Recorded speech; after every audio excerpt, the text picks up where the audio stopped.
Nakilala ni Erica si Alex sa isang party. May 1 taon na ngayon na nakalipas. Nakakahawa ang kakalugan nito at nakakaakit ang 2 dimple sa pisngi kapag tumatawa. Medrep ito sa isang malaking drug company. Niligawan siya at sinagot naman niya. 3 beses sa loob ng 1 linggo'y nagde-date sila. Sa sine, sa concert o kahit na lang sa park at nag-holding hands. She felt so romantic and in love. Kadalasan ay siyang taya pag lumalabas sila. Ito ay dahil siya rin na nagpipilit. Gasido na lang ang sweldo nito at may kapatid pang pinag-aaral sa kolehiyo. Nakakahiya na sa iyo, Erica. Lagi na lang ikaw ang nagbabayad kapag kumakain tayo. Malungkot nitong sabi. Minsang nasa isang coffee shop sila sa Manila Hotel. Ano naman ang masama doon, Alex? Magkasintahan naman tayo and I can afford to pay. Yun na nga alang-alangan ako sa'yo. Nakakahiya na rin sa mami mo. Hindi matapobre ang mami, Alex. Assurance niya. Kapag nakatapos ng kapatid ko, Erica, pangako, babawiin kong lahat ang mga pagkukulang ko sa'yo. Ginagap nitong kamay niya at dinala sa mga labi nito. Silly, wala akong alam na pagkukulang mo sa akin. I'm very lucky for having you as a girlfriend, Erica. I love you so much and I love you too. Masayahin si Alex pero kapag ganitong nalulungkot ito'y nababagbag ang puso niya. Hindi nito kasalanan na maging mahirap. Minsan ay 1 linggong hindi nagpakita si Alex. Hindi rin tumatawag. Pag tumatawag siya sa opisina nito'y laging sinasabing nasa field. Hindi naman niya alam ang bahay nito. Basta ang sinabi nito sa kanya sa Santa Mesa. Nag-aalala na siya. Gustong ika-1 linggo'y wala siyang narinig mula rito ay tumawag ito at sinabing magkita sila sa isang lugar. Doon niya nalaman ang dahilan. Pasensya ka na kung hindi kita natawagan, sweetheart. Naging abala ko sa inay. Nasa ospital siya ngayon at nakaschedule na operahan sa ovaryo. Dahil kung hindi baka mauwi sa cancer. Malungkot nitong balita. Nag-aalala lang ako dahil baka kung ano na nangyari sa iyo, Alex. Ngayong alam ko na wala akong aalalahanin. Nakita niyang hindi na nagawang mag-ahit nito. Baka sa susunod na mga araw ay hindi muna tayo magkita, Erica. Kailangang magawan ko ng paraang maoperahan ng inay. Ubos ng lahat ang loans ko at natapat pa sa tuition fee ng kapatid ko. Ang tila'y maiiyak nitong sinabi. Oh, I'm sorry. Hindi kita dapat nabagabagin sa problema mo. Patuloy nito. Hindi ako ibang tao, Alex. Magkasintahan tayo at gusto kong makatulong. Magkano bang kailangan mo? Nakita niyang biglang pagkislap ng mga mata nito. Around 30,000, Erica. Nasa charity pang inay noon. Nagbuntong hininga ito tumingin sa labas. Binuksan ng dalaga ang bag niya at kinuha ang checkbook. Anong ginagawa mo? Ang may pagkamanghang tanong ng binata. Please, let me help you, Alex. I really want to. Nagsusumamo siya. Napapikit ito tinutup ang noo. Huwag, Erica. Ayoko ng ganito. Hiyang-hiya na nga ako sa iyo. Bayaran mo kapag naka-recover ka na. Kahit installment. Konsol ng dalaga sa nasaktang pride nito. Sumulat ng halaga sa tseke at pagkatapos pinirmahan ay inabot kay Alex at tubiling tinanggap ito ng binata na nang makitang halaga ay nalaki ang mga mata. 50 grand? Ticket, Alex, at ilipat mo sa P-ward ang nanay mo. Nakangiting wika nito. Hindi ko alam kung paano kita pasasalamatan, Erica. Huwag mong intindihin yon. Idadaan na kita sa inyo at wala kaya tandalang sasakyan. Huwag na. Mabilis nitong tanggi. Sa ospital ang tuloy ko at ayaw kong abalahin ka dahil aasikasuhin ko kagad ang inay. Alright, tawagan mo ko. Yun lang at naghihiwalay na sila. 2 araw ang matuling lumipas na walang tawag mula kay Alex. Nang hapong iyon ay nasa mansyon si Nico. Gusto mo raw ako makausap? Si Erica na bumababa sa hagdan.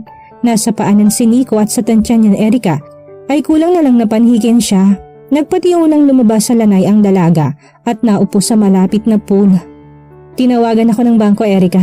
Nag-issue ka raw ng checking worth 50,000. Bungad ni Nico. Anong problema, Nico? Nagtaas ng kilay ang dalaga. Yun ang kauna-unahang malaking halagang winidraw mo sa account mo, Erica. May malaking pinagkagastahan ka ba? Marahang tanong ng binata. For goodness sake, Nico. Personal account ko yun at karapatan ko mag-withdraw kahit magkano. Hindi mo kailangan magalit dahil nagtatanong lang naman ako. Baka may problema ka sa pera kaya ka nakapag-issue ng cheque. Hindi mo kailangan galawin ang earnings mo mula sa kinikita mo sa kumpanya. Mahinahong wika ni Nico. You can always ask from me. Well, nagkibit ng balikat ang dalaga. Ilang sandaling katahimikan na lumipas. Tumikim si Nico. Lalaki ang recipient ng cheque, Erica. Kumawala ang pagtitimpi ng dalaga. Ano bang gusto mong palabasin, Nico? Ano bang pakialam mo sa pera ko? Hindi pa rin natigatig ang binata sa outburst niya. Kung reasonable ang pinagdalhan mo ng pera ay walang problema, Erica. You don't have to shout at me. Gusto kong malaman ko sinong pinagbigyan mo at kung bakit. Bagaman mahinahong nagsasalita ito'y naroon ng otoridad sa tinig. Hindi kailangang makarating sa tita Eloisa ito. Wala namang dapat ipaglihim dahil sa mabuting paraan naman ginamit ang pera niya, pero naunahan siya ng inis kay Nico kaya nagagalit siya. Alex Villar ang nakapirma sa likod ng cheque, Erica. Ito ba'y nagtatrabaho sa extinct drug? Tumango ang dalaga at sinabi ng tuluyan kung saan gagamitin ang pera. Sa mabuting dahilan na uwi ang pera niyan, Nico. Maliban pa sa babayaran din ni Alex yun sa akin. Babayaran din ni Alex yun sa... Ilang sandali ring hindi kumibo si Nico at nakatitig lang sa kanya. Hindi niya mabasa ang ekspresyon ng mukha nito. Marahang lumapit ito sa kanya't yumuko. Hinawakan siya sa mukha at tiningala. Napakabata mo pa, Erica, 21. Walang alam sa kalakaran ng mundo. Wika ni Nico at dinampian siya ng halik sa labi. Napakabanayad, brotherly kiss, tansya ni Erica. Pagkatapos ay umalis na to. The next day ay tumawag si Alex. Tagumpay ang operasyon pero isang linggo pa sa ospital ang nanay nito. Tatawag na lang daw ulit. Bago pa ni Erica nasabing gusto niyang dumalaw ay naibaba na nito ang telepono. Makalipas ang 2 araw ay muling dumating si Nico at niyakag siyang sumama dito. San mo ko dadalhin? Ani ang nasa kotse na sila. Ipapakita ko sa iyong resulta ng charity work, wika ni Nico. Hindi na kumibo ang dalaga kahit nagtataka. Santa Mesa ang tinutungo nila. Bakit dito? Saan sila pupunta? Nico, anong... Mamaya ka na magtanong, Erica. Huminto sila sa isang mataong kalye. Sa tapat ng isang hindi kalumaang apartment, bumaba ito kasunod si Erica. Kumatok sa pinto. Isang matandang babae ang nagbukas. Sino po sila? Dito ba nakatira si Alex Villar? Hindi tanong yun kung hindi paniniyak sa pandinig ni Erica. Bakit sila nagpunta dito? Paano nalaman ni Nico ang bahay ni Alex? Ako ang ina ni Alex. Nasa kabilang bahay siya. Sino ba sila? Pinaglipat-lipat nito ang tingin sa dalawa at sa magarang kotse ng binata nakasalukuyang pinaliligiran ng mga bata. Magpapakilala sana sa Erica pero mahigpit siyang pinisil ni Nico sa braso. Mga kasamahan niya po kami sa trabaho. Ganun ba? Teka nga't ako nang susundo. Ewan ko ba dyan sa batang niya at may ilang araw nang hindi pumapasok. Ganun siguro talaga mga ahente. At nagpatiuna itong lumakad kasunod ang dalawa. Wala ho ba kayong kamag-anak na naospital? Kinakabahan tanong ni Erica na hindi napigil ni Nico. Nagtatakang nilingon siya ng matandang babae. Abay, wala ining. Bakit mo na itanong? Wala naman ho. Sunod-sunod ng kaba sa dibdib ni Erica. Parang nanlalambot ang mga binti niya. Inakbayan siya ni Nico upang alalayan. Isang maliit na iskinita ang nilikuan nila at isang bahay ang pinasok na matanda. Nasa loob si Alex ko at naglalaro ng mahjong. Kami na lang ang papasok at nang masurpresa siya. Awat ni Nico sa matandang babae. Ay siya o sige, kayong bahala. Hinila ng binata si Erica pasok sa malaking bahay. Sa dulo ng salay isang mesa ng mga naglalaro. Nakatalikod si Alex sa kanila. Ilang araw ka ng mucho, Alex. Mula pa kahapon talo pero hindi ka matumba. Ang sabi ng isang kalaro. Malakas ang tawang isinagot nito. Kilalang kilala ni Erica ang tawang yun. Kayo nang maging gwapo at mautak, tsak na makakakuha din kayo ng sugar mommy na bukod sa mayaman ay batang-bata at maganda. Nagtawanan ng mga kalaro nito. Nanlamig si Erica sa narinig at kung hihimatayin siya ay kanina pa siya natumba. Mahigpit ang hawak ni Nico sa braso niya na malakas nang umubo. Naglingon sa kanilang mga naglalaro. Hindi kailanman malilimutan ni Erica ang anyo ni Alex nang malingonan siya nito. Erica, anong... Hindi na nito natapos ang sasabihin dahil bago pa napigilan ni Nico si Erica ay mabilis itong nakalapit kay Alex at inundayan ito ng isang malakas na sampal. Ubusin mo ng lahat ng puntahan ng mga drug company sa buong Pilipinas, Villar. Pero duda ko na kung may papasukan ka pa. Ang salitang binitawan ni Nico sa hindi makakilos na lalaki. Ang sumunod na nalaman ni Erica ay ang pagkatanggal ni Alex sa trabaho nito. Sa impluensya ni Nico ay alam ni Erica ang mahihirapan na itong makapasok sa alinmang drug company. At wala siyang pakialam. He deserved it. At ngayon na naman, ang masakit ay talagang mahal ni Erica si Cholo. Hindi siya kinuwartahan nito, talaga lang womanizer at dinaya siya sa pagsasabing binata ito. Kay Alex, pride lang niya ang nasaktan, kay Cholo pati ang puso niya. Wala bang lalaking magmamahal sa kanya dahil siya ay siya?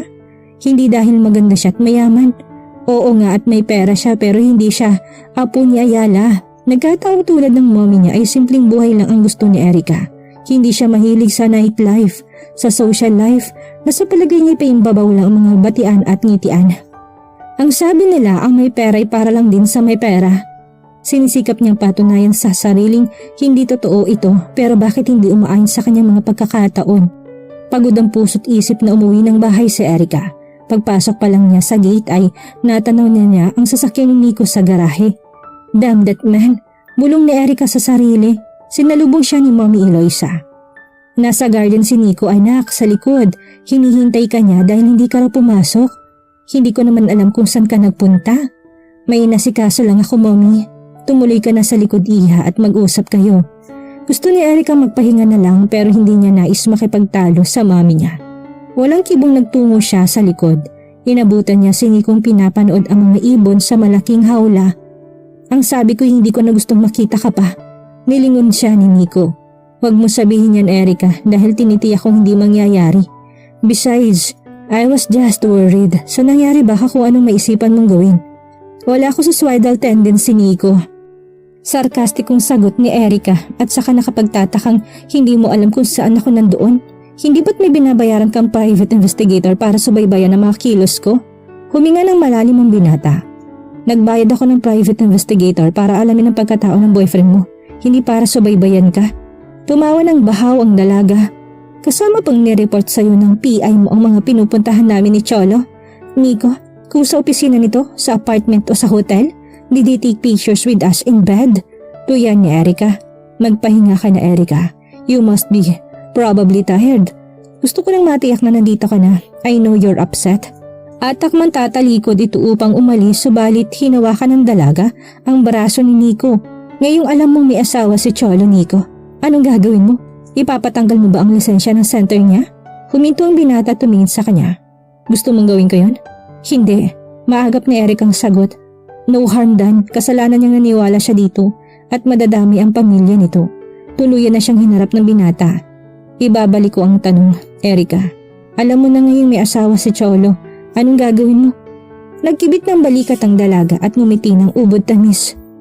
Dalawang bagay lang naman na pwede kong pagpilian, hindi ba? Take him or leave him. At alin ang pinili mo? Sinalubong ni Eric ang tingin nito. Naghahamon ng mga mata niya. Alam mong mahal ko si Cholo, Nico. Paano kung dahil sa pagmamahal kong yun ay baliwala sa akin ano man ang katayuan niya sa buhay? Nagdilim ang mukha ni Nico, hinawakan sa batok ang dalaga at tiningala. Pabababain mo ng ganun ang pagkatao mo? Bagaman nasasaktan sa pagkakahatak ng buhok niya ay hindi pinahalata ng dalaga. Shall we stay to spite you? Na hindi sa lahat ng pagkakataon ni kaya mo manipulahin ang buhay ko and you have all the means and power to do so. Nasa panig mong mamikot nakakakilos ka ng kahit anong gusto mo dahil sa pera mo. Hinigpit ang lalo ng binatang pagkakahatak sa buhok niya. Do you hate me that much at wala kang pakundangan? Hindi mo ba naisip ang idudulot nito una sa tita Eloisa ha, Erica? Hindi malakas ang boses ni Nico pero apoy ang binabadya ng mukha nito. So I can arouse anger in you? Lalo nagtagi sa mga bagang na binata. Ano bang akala mo sa akin, Erica? Robot? Kung ang pag-uusapan ay mga damdaming napupukaw mo sa akin ay marami. Gusto mong isa-isahin ko sa'yo? Hindi sumagot ang dalaga. Nagpalipas ng ilang segundo bago muling nagsalita. Hindi mo pa sinasagot ang tanong ko, Nico. Everyone has a price, Erica. Kasama na dyan ang boyfriend mo. Damn you, Nico! Damn your money too! Hiyaw ni Erica. Huminga ng malalim ang binata, hinawakan ng sariling batok at pinisil-pisil na tila nananakit. Suddenly, he felt so tired. Maya-maya ay humarap itong muli sa dalaga. I am enjoying the luxury and comfort that my money brings, Erica.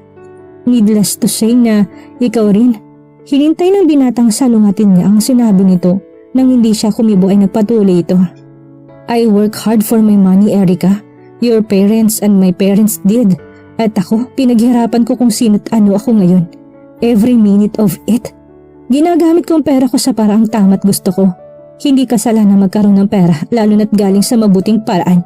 At lalong hindi kasalanan din naman ang maging mahirap. Pero kasalanan mapagsamantala ng kapwa dahil madaling magtiwala at walang alam sa kalakaran ng mundong biktima nila. Naroon ang galit sa tinig ni Nico sa huling tinuran. At hindi mo kilalang mga ganung uri ng tao dahil hindi mo sila nakakahalubilo sa pang-araw-araw na buhay. The main reason is why I ask you to work in the company ay upang makahalubilo mong iba't ibang uri ng mga tao. Patuloy ng binata. Upang wag ako maging tanga dahil yun ang pagpapakilala mo sa akin, ganun ba? Angin ni Erica. I will never think of you that way, Erica. Banayad na sagot ng binata. Hindi mo lang alam pakibagayan ng mundong ginagalawan mo. You're young, romantic and idealistic. Nagmamadali kang hanapin ang lalaking ibig sa'yo, hindi dahil sa pera mo. And you are underestimating your own assets. Maliban pa sa hindi kayamanan o kahirapan ng pamantayan para hanapin ang totoong pagmamahal sa atin. Di sinsanay wala nang mahirap na nadaya ng kapwa mahirap o nang mayamang iniwan ng kapwa. Money isn't everything, Erica. Pero napakalaking bagay kung alam mong hawakan. Pumalakpak si Erica. Thanks for preaching, Nico. You are really brilliant. You read me like a book. Hindi mo kailangan maging sarkastiko. Mahabang katahimikan. Nag-isip ang dalaga sa nangyayari. Nico, lahat pa ng lalaki makilala ko'y mapaugnay sa akin ipasusubaybayan mo. Aniya makalipas ang mahabang sandali. If necessary. Nakapikit ang dalaga. Gusto na namang kumawala ng pagtitimpi. Do you still want to marry me, Nico? Aniya makalipas ang ilang saglit. Nilingon siya ng binatang medyo nabigla sa tanong. Walang dahilan para magbagong isip ko kahit na may namagitan sa amin ni Cholo. Hindi inalis na Eric ang mga mata niya sa mukha ng binata. Nakadama siya ng kasiyahan sa nakita niyang pagtatagis ng mga bagang nito. I'll marry you, Erica. Napawi ang ngiting unti-unting sumilay sa mga labi ng dalaga. Baliwala sa'yo nagkaroon ako ng kaugnayan sa ibang lalaki. 1 month doesn't matter. Hindi mo kasalanang nadayak at nagtiwala. Malamig ng Nico sagot. Bakit? Bakit gusto mo ko maging asawa, Nico? Malaking bentahang tayong makapangasawahan, Erica. We have an equal share sa kumpanya. Kung sa iba ka magpapakasal ay maaaring mahati ang kontrol. Tinaas ng dalaga ang ulo. Hindi ka panatilihin ng pride. At least you are being honest. Yun ang mahalagang dahilan kaya gusto mo kong pakasalan. Kaya ginagawa mong lahat ng paraan upang patunayan sa akin puro maling lalaki ang nakatagpo ko. Huminga ng malalim ang dalaga. Pera pa rin and power. Nanlalambot at buong pait niyang sinabi. Mali, Erica. My own share is enough para mabuhay ako ng mariwasa for the rest of my life. With my connection and ability, I can make it 10 times more in just few years. Pero nangako ako sa daddy mo at sa papa ko na mananatili sa pamilyang kumpanyang dugo at pawis ang pinuhunan nila. Have you ever heard of the word maintenance? I see. Nalalambot ni Erica na sagot. Napakahusay mong negosyante, pati pag-aasawa'y tila business contract ang turing mo. Wala akong nakikitang kaibahan sa dalawa, Erica. But would it make you happy kung sasabihin ko sa'yo mahal kita? Mahinang tanong ni Nico. Nagiko ng ulo ang dalaga. Hindi siguro. Hindi siguro. Magpahinga ka na, Erica. Kami ng Tita Eloisa mag-uusap tungkol sa ating kasal. Malibang gusto mong kaharap ka. Tinansya nito ang dalaga. I couldn't care less, Nico. Naroon ang resignation sa tinig ni Erica. It's no use fighting. Manalo man siya ngayon o bukas, tsak ang mami niya at si Nico pa rin ang masusunod. At talaga ba ang payag na siya makasal dito? Pinaniwala niya si Nico na may namagitan sa kanila ni Cholo upang saktan ito at upang kalimutan nitong hangaring pakasalan siya. Pero taliwas sa inasahan niyang nangyari, oportunista si Alex, mandaray sa Cholo. At anong tawag niya kay Nico? A shrewd and honorable businessman with mega engineering as the main interest. Enough of her dreams and fantasies. Sa librong pambata lang yun, kung sa bagay ang dami niyang kilalang pag-aasawa extension lamang ng kanilang mga kayamanan. Upang huwag mapunta sa outsider ang pera nila ay nag-aasawa ng malayong kamag-anak o hindi kaya ng kapwa rin may pera. Hindi nabali na kung walang pag-ibig. Anyway, they can have the love of their life as Catwoman. The hypocrisy of it. Makaraan ng 2 linggo'y kinsal ang dalawa sa isang civil ceremony na dinaluhan ng piling-piling mga kaibigan, stockholders ng Mega Engineering at the most at ang mga pamilya. Now you really made me happy, Erica. Si Eloisa na magkausap sila pagkatapos ng reception.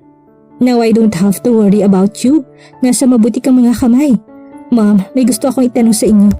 Go ahead darling, ano yon? Inalis nitong bakas ng lipstick sa pisngi ng anak na marahil ay galing sa halik na isang bumati. It's personal, nag-aalangan si Erica. And I might not give you an honest answer? Ngumiti si Eloisa. Ask anyway Erica, hindi ako magsisinungaling. I know you love daddy, si Uncle Fred, did you love him too? Oo iha, siguro dahil maraming mga katangian si Fred na tulad din ng sa daddy mo, plus the fact that Fred was really a good man. I love him, yes, I still do. May bakas ang tinig dito ng lungkot. Kung wala kang pag-ibig kay Uncle Fred, papayag ka pa rin bang makasal kayo noon? Siguro una, hindi na ako bata para bigyan timbang ang ganong emosyon. Hindi masamang tao si Fred. Anybody would have welcomed him. And at that point in time, mas tamang isipin ng praktikalidad at kapakanan ng mga tao na kapaligid sa'yo. Pero mapalad nga ako dahil mahal ako ni Fred at mahal ko rin siya. Thanks ma'am. Yes, I guess you're just lucky. Naputol ang pag-uusap ng dalawa nang lumapit si Nico. Time to go honey. Sa kauna-unahang pagkakataon ay narating ni Erica ang bahay ni Nico sa Tagaytay. Overlooking ang lake ang pagkakayari nito. Nasa covered terrace siya at tinatanaw ang Taal Lake. Nakadama si Erica ng kapanatagan sa katahimikan at kagandahan ng paligid. Nagustuhan mo ba ang view? Si Nico na lumapit sa kanya. Maraming beses ko nang nakita ang Taal Volcano at lake pero hindi ko pinagsasawa ang pagmasdan. Aniya na hindi lumilingon. Ako rin, ang klima at tanawin ay maaliwala sa akin lalo na kung pagod ang puso ko at isip. Mula sa likod ay hinawakan ni Nico magkabilang balikat niya. Hindi ko alam na dito ka umuwi araw-araw Nico. Sinikap ni Eric ang baliwalain ng pagkakadikit na yon na likod niya sa dibdib ng asawa. Marami kang hindi nalalaman sa akin Erica. Hindi ka nahihirapan sa biyahe? Kasual pa rin niyang tanong kahit nararamdaman niyang marahang hinahaplos ni Nico mga balikat niya. Pinadali ng coastal road. Nang hagkan nito ang mga balikat niya ay kumawala. Napakislot si Erica. Ilan ang silid ng bahay na ito Nico? 6, 4 dito sa itaas. 2 sang library at gym. Ang basement na tinutukoy ni Nico ay ang kinalalagyan na rin ng living room, dining at kitchen. May foyer sa itaas na siyang entrance at baba ka ng hagdan patungo doon. Ang mga silid tulugan ay nasa itaas na siyang kinalalagyan nila ngayon. Basement at sa dulo ng terrace ay may winding stairs patungo sa swimming pool at sa ibaba. Hindi niya kailangang itanong, ang mahusay nilang architect sa kumpanya ang nag-design ng bahay at ang mega engineering din ang nag-construct. Aling silid ang sa akin, walang anumang tanong ni Erica. This is the master's bedroom honey. You don't expect me to share bed with you considering the reasons behind this marriage. Angin niya. Ano man ang dahilan ng pagpapakasal natin Erica ay mag-asawa na tayo. We share the same bedroom. Naroon ang kislap sa mga mata ni Nico. Tumawa si Erica. Mali ka sa pagkakataong ito Nico. Surely hindi mo ako gusto makatalik lalo at alam mong wala akong pag-ibig sa'yo. Matututunan mo rin akong mahalin Erica. Paglipas ng mga araw, paglubusan na natin kilala ang isa't isa. Naroon ang pag-asa sa tinig ni Nico. Ikaw, Nico, matututunan mo rin ba akong mahalin? Hindi ka agad sumagot ang binata. Tumitig sa kanya. Maniniwala ka ba kung sasabihin ko sa'yo mahal kita Erica? Hindi. Maliwanag ang dahilang sinabi mo sa akin. Do not sugarcoat it by telling me lies just to get me into your bed. Mariing sagot ni Erica. Gusto kong magkahiwalay tayo ng kwarto Nico. Hindi ako pabayag Erica. Determinadong sagot ni Nico lumapit sa kanya at kinabig siyang payakap. Iniharang niyang mga braso niya tinulak niya ito. Asawa na kita't karapatan kong hingin ng akin. Huwag Nico. Kung ipipilit mong gusto mo wala marahil ako magagawa dahil malakas ka sa akin. But every time you touch me, isisigaw ng isip ko si Cholo. Mukha niyang kinikintal sa isip ko. Kung meron mang mabisang panlaban si Eric ay pinakamabisang sinabi niya. Nagtagi sa mga bagang na binitawan siya ng asawa. Take this room, akin ang kabila. We share the terrace. Kwarto mo ito kaya dito ka, doon ako sa kabila. Pagkasabi nun ay binaybay na ni Eric ang terrace patungo sa kabilang silid. Nanalo siya sa unang round pero hanggang kailan? Binagsak niya sarili sa kamat ginalang paningin sa kabuuan ng silid. Maliit ito kaysa kabila pero parehong maganda at maaliwalas. Ipinikit ni Eric ang mga mata niya, hindi niya gustong isipin ang bukas. Gusto niyang i-hypnotize ang sarili para maging walang laman ang isip niya kahit malang sa araw na kasal niya ay makalmante siya. Kiss fire at least. At dito na po nagtatapos ang 3 kabanata ng ating kwento at sana'y muli niyo po akong samahan sa mga susunod pang kabanata. Maraming salamat po at ingat po tayong lahat.